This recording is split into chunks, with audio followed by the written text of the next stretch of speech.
గురుగారు ఇప్పుడు మధ్యతరగతి వాళ్ళని చూద్దాం మనం. అవును. ఎలా ఉంటుంది అంటే ప్రతిరోజు ఖర్చు పెరగడమే కానీ ఈ విషయంలో ఖర్చు తగ్గుతుంది అనుకునే పరిస్థితులు లేవు ఈ రోజుల్లో. అవును. అలాగే వాళ్ళు ఏదన్నా సందర్భంలో ఇప్పుడు పెద్ద మోతాదులో డబ్బులు ఖర్చు అవుతూ ఉంటాయి కదా, ఆ పరిహారం కోసం ఆస్ట్రాలజిస్ట్ దగ్గరికి వెళ్తుంటారు. కానీ అక్కడికి వెళ్తే అక్కడ కూడా ఎవరైనా ఇప్పుడు ఎవరు ఫ్రీగా చెప్పే రోజులు కాదు. కానీ అలాంటి వారికి ఇంట్లోనే ఏదన్నా చిట్కాలు లాంటివి ఏమన్నా ఉంటాయా గురుగారు? తప్పకుండా అమ్మా, చక్కటి ప్రశ్న అడిగారు. ఇది నిజంగా మీకు ఈ ఆలోచన ఎలా వచ్చిందో కానీ చాలా గొప్ప ప్రశ్న అడిగారు. ఇది చాలా మందికి ఉపయోగపడుతుందమ్మా. అందులో ఒక చిట్కా చెప్తాను. ఇది చాలా మందికి నేను స్వయంగా చెప్పి వాళ్ళ చేత చేయించి వాళ్ళను ఓ మోస్తారు ధనవంతుల్ని చేయగలిగిన చిట్కా చెప్తాను. చాలామంది ఈ మధ్యతరగతి వాళ్ళు ఏం చేస్తున్నారంటే ఆదాయం తక్కువ ఉండి, ఆదాయం అయితే తక్కువగా ఉంటుంది, ఖర్చులు ఎక్కువగా ఉంటాయి. అందువల్ల మిగలడం అనేది చాలా తక్కువగా ఉంటుంది. అయితే కొన్ని సందర్భాల్లో ఉదాహరణకి ధనము ఏ రూపంలో వెళ్ళిపోతుందంటే ఏదైనా అనుకోకుండా జబ్బులు పడి ఆసుపత్రుల్లోకి వెళ్ళడము, లేదా ఏవైనా అవాంతరాలు, లేదా మన సంప్రదాయాల ప్రకారము ఏవైనా ఖర్చులు వచ్చి మీద పడి అప్పులు చేయడము, నిరంతరం అప్పుల ఊబిలో చిక్కి వాటి నుండి బయటకు రాలేక మళ్ళీ ఈ అప్పు చేయడానికి, ఈ అప్పు తీర్చడానికి ఇంకొక దగ్గర అప్పు చేసి, ఆ అప్పు తీర్చడానికి మళ్ళీ అప్పు చేసి, కొంతమంది దగ్గర అసలు డబ్బు అనేది నిలవదు. ఎప్పుడు చూసినా ప్రతిరోజు డబ్బుకు కటకటే వారికి.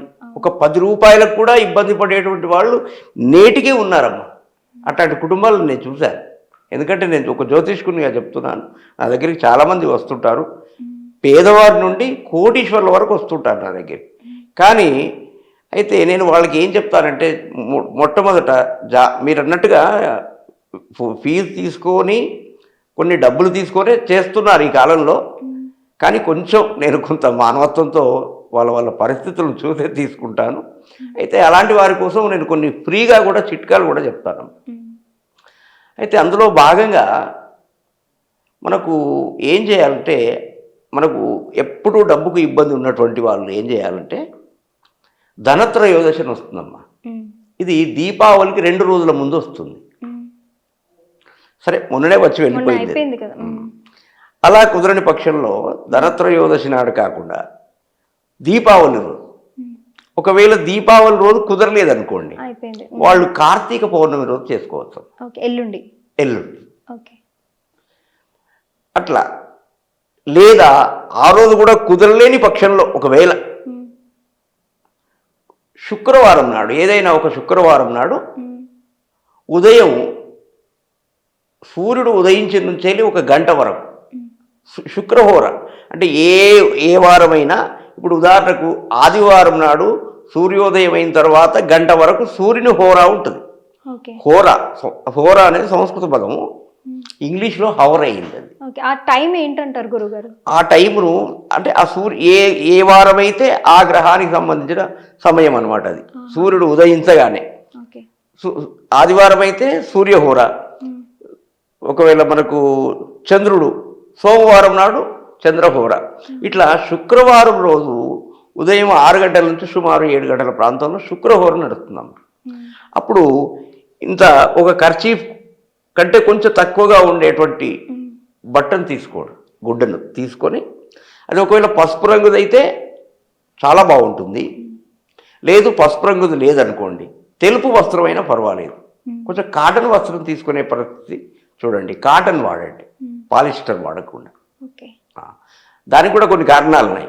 ఎందుకంటే పాలిస్టరు కొంచెం పురుగులు ఎక్కువగా చేరేటువంటి అవకాశం ఉంటుంది. అయితే కాటన్ బట్టను తీసుకొని ఒక గిన్నెలో నీళ్లు పోసి 2 చెంచాల పసుపు వేసి ఈ కాటన్ ఏదైతే గుడ్డ ఉందో దాన్ని అందులో నానబెట్టాడు. కాసేపు నానబెట్టాక ఆరబెట్టు, ఎండలో కాకుండా కొంచెం నీళ్ళలో ఆరనివ్వండి. దాన్ని ఆరనిచ్చిన తర్వాత దాంట్లో 100 గ్రాములు పసుపు ప్యాకెట్ ఒకటి తీసుకొని దాంట్లో నుంచి ఒక చిటికెడు ఒక చూపుడు వేలుతో ఇలా తీస్తే అది 999 గ్రాములు అవుతుందమ్మా.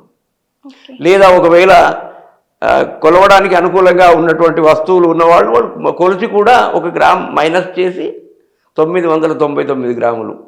లేదు మనకు కొలిచేటువంటి సాధనాలు ఏవి లేవు ఇంట్లో అన్నప్పుడు కొంచెం అందులో నుంచి తీసేస్తే 1 గ్రాము వెళ్ళిపోతుంది. 999 గ్రాములు అవుతుంది. ఈ పసుపు బట్టలో పోసి కొంత దారం తీసుకోండి. దారం ఇంత సరిపోతుంది. ఒక 4-5 ఇంచులు సరిపోతుంది. అంటే ఏదైనా దారం, ఏదైనా దారం అంటే ఏదైనా దారం అని కాదు, తెలుపు దారం. ఒకవేళ పసుపు దారం దొరికితే చాలా సంతోషం. దొరకని పక్షంలో తెల్లదారమే తీసుకొని దానికి కాస్త పసుపు రాసేయండి. రాస్తే అది ఏమవుతుంది, పసుపు రంగు అయింది. అయితే దాన్ని ఈ పసుపును ఈ పసుపులో ముంచినటువంటి బట్టను ఆరవేసిన తర్వాత, అది బాగా ఆరిన తర్వాత దాంట్లో ఈ పసుపును పోసిన తర్వాత దాన్ని ముంచి ఇట్లా మూటగా చేసి ఈ పసుపు దారంతో ముడివేయండి. ఆ ముడివేసే ముందు అందులో ఒక 5 రూపాయల కాయిన్ గోల్డ్ కలర్లో ఉంటుంది. గోల్డ్ కలర్లో ఉన్న కాయినే కావాలి, ఎందుకంటే లక్ష్మికి ఆ కలర్కు సంబంధం ఉంది. 5 రూపాయల కాయిన్స్ వేరే కలర్లో సిల్వర్లో కూడా వస్తాయి, కానీ గోల్డ్ కలర్ కాయిన్ పెట్టండి. పూర్వం అయితేను ఇంకా వేరే ఉండేవి, కానీ ఇప్పుడు అవి లేవు, అన్నీ వేరే రకంగా సిల్వర్లోనూ అవి రకరకాలుగా వస్తున్నాయి. కాబట్టి గోల్డ్ కలర్లో ఉన్నటువంటి 5 రూపాయల కాయిన్ను ఈ మూటలో పెట్టేసి ఈ ముడి గట్టిగా 3 ముడులు వేయండి. ఆ ముడులు వేసేటప్పుడు మనస్ఫూర్తిగా నిష్కల్మషంగా ముడులు వేసిన తర్వాత ఆ దేవుడి దగ్గర పెట్టేసి దాన్ని మనస్ఫూర్తిగా, అమ్మ లక్ష్మీదేవి, ఈ రోజు నుండి నా ఇంట్లో ఎలాంటి దారిద్ర్యం ఉండకుండా చూసే భారం నీది తల్లి. నాకు ఎలాంటి పూజలు క్రతువులు వ్రతాలు చేసేటువంటి ఓపిక ఆర్థిక స్తోమత రెండూ లేవు. ఈ బాధ్యత అంతా నీదేనమ్మా, మా ఇల్లు చల్లగా చూడమ్మా అని మనస్ఫూర్తిగా అమ్మవారికి నమస్కారం చేసుకొని, మనస్ఫూర్తిగా వాళ్ళ బాధలు చెప్పుకున్న నమస్కారం చేసుకొని ఆ యొక్క మూటను బీరువాలో లేదా ఏదైనా డబ్బులు పెట్టేటువంటి పెట్టెలో కానీ, లేదా ఇంకెవరైనా ఇంకా వేరే దాచుకునేటువంటి పరిస్థితి, ఎక్కడ డబ్బులు దాచుకునే పరిస్థితి ఉంటుందో లాకర్స్లో కానీ, ఇక ధనవంతులైతే చేయాలని అవసరం లేదు. ఈ క్రతువు కేవలం మన మధ్యతరగతి వాళ్ళ గురించే చెప్తున్నాను. అయితే డబ్బున్న వాళ్ళకి పనిచేయదమ్మా ఇది. ఎందుకు పనిచేయదు గురుగారు అంటే, ధనవంతుల కోసం చెప్పిన చిట్కా కాదు ఇది మహర్షుల చేత చెప్పబడింది. ఇది యజుర్వేదంలో చెప్పబడింది ఇది. అయితే యజుర్వేదం అంటే వేదము, అది శాసనం అన్నమాట, రాజశాసనం. కాబట్టి ఇది ధనవంతులకు పనికిరాదు అని మొట్టమొదటి చెప్పాడు.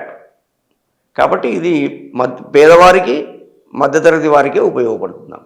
ఈ చిట్కా ద్వారా చాలామంది ఒక దాదాపు 200-300 కుటుంబాలు బాగుపడ్డాయమ్మా నా వల్ల, నాకు తెలిసి.